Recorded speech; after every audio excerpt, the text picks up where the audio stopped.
Sorry about the lighting, I really, really am sorry. Unfortunately, I accidentally deleted my part 1 because I'm a raving genius. So I'm redoing it, and I started when it was light, and now it's darker, but I think you can still see me alright, so that'll do. Though, to be fair, not being able to see me is not a bad point with my face. I've been swimming, I have wet hair, I look like crap, I've got no makeup on, but whatever.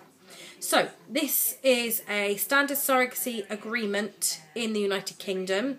This is classed as a memorandum. It's not actually legally blinding either. It's not legally binding, it's just a rough idea. So, it starts with, you know, your name, your husband's name, the IP's name, where you live, that what you're intending to do, that you're intending to be a surrogate mother and hand the baby over to the IPs when it's here. That I will tell midwife, GPs, anyone medically relevant that this is surrogate pregnancy and not one for my own, and the intended parents will do the same on their end. That we will maintain regular contact throughout the pregnancy and all that lot. And prior to the first insemination, though, we're changing this to, as soon as I fall pregnant, they actually have to insure my life for £200,000 for 2 years. So I get an extra lot of life insurance. Quick. Pregnancy, you get, so in here, let me go through this. In this video, I'll be doing pregnancy problems, pregnancy arrangements, and that will be it for this video. The next video will be pre-pregnancy expenses, pregnancy expenses. Hold on. Publicity. And then the last one will be pre-pregnancy, pre-surrogacy arrangements, conception arrangements, surrogacy, pre-surrogacy checks and tests. And that's it. That'll be the end of it. So, pregnancy problems. We've got, if the fetus is found to be disabled or handicapped, depending on the severity, the surrogate will terminate, continue, or decide at the time. These are roughly, normally they're agree or disagree, or not applicable, or whatever. So, if the child has a disability or a handicap, and we continue to, agree to continue the pregnancy, the IPs will take responsibility of the child. If the IPs ask me to terminate but I refuse, that child is then my responsibility and not my IPs. If nothing is detected but the child is born with something wrong with them, the IPs agree to bring up the child. If the child is stillborn or dies before leaving hospital, or dies after leaving the hospital but before the PO, which is parental order, is obtained, the intended parents will make all arrangements and everything for that child. If I suffer a miscarriage, the parties will agree to attempt again, won't, or think of it at the time. If miscarriage occurs, I will provide written confirmation to the intended parents from hospital or GP, that's fine. If it has to be paid for, my IPs will pay for it, which is again fine. The following people can be at the birth of the child. We haven't decided that yet, I don't know. Post-birth arrangements. If the surrogate will part with the child and hand him over to the intended parent immediately following the birth. Well, actually, my vagina is going to hand the baby to them, not my hands. Basically, I'm hoping to have a home water birth, and David is going to reach into the water and pick the baby up if all goes well. So, yeah, I don't feel the need to physically hand it over to them. The baby will just go straight to them.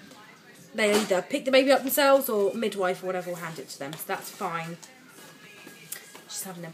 Oh, Daddy's going up with some milk. Exciting. The parties agree that following attempts at pregnancy, they will review the situation and decide whether or not to continue. And then pregnancy arrangements. From the date that we did this and everything, we agreed to start trying as a little group, I will take folic acid and everything.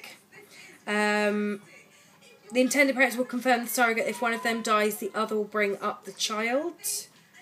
Following confirmation of pregnancy, they will lodge a letter of wishes or intent with the solicitor stating, all the legal standing stuff. If the surrogate so requests, I'm entitled to meet who... Basically, I've read that wrong. So if both of them die when I'm pregnant or before a PO has been granted, they have nominated a couple that will have the child in place of them, and that I have every right to meet them, which I would actually quite like to. And if they do die and whatever, I don't have any rights to their estate, which I don't understand why any surrogate would think they would. Scans, etc. that I will agree to have the triple blood test carried out, that any scans or medically advised on the NHS I will have, like Norchial translucency scan, detailed anomaly scan.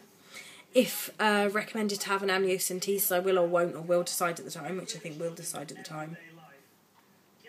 That I will make myself available at any time during the pregnancy or after the birth to take part in medical tests advised by the doctor.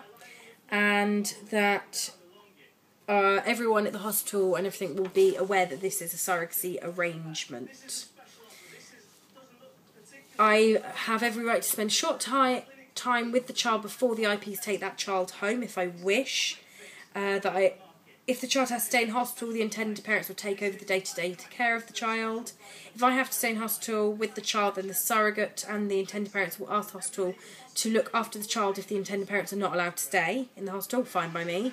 If I have to stay in after the birth and am not provided with an amenity room of my own, they will have to pay for a private one if it's available. That the child will be registered in the intended parent's surname.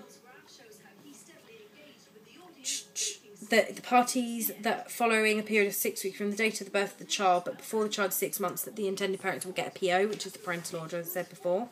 That legally makes them the child's parents. It's called a parental order over here.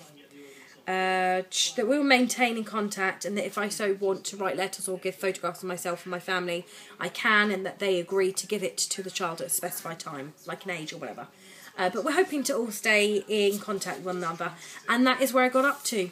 So the next video covers expenses, and it's got better lighting. This is the worst lighting of all of them because, of course, now it's like late at night, and sorry about the screechies in the background. I hope it's not too bad. Right, see you tomorrow. Bye.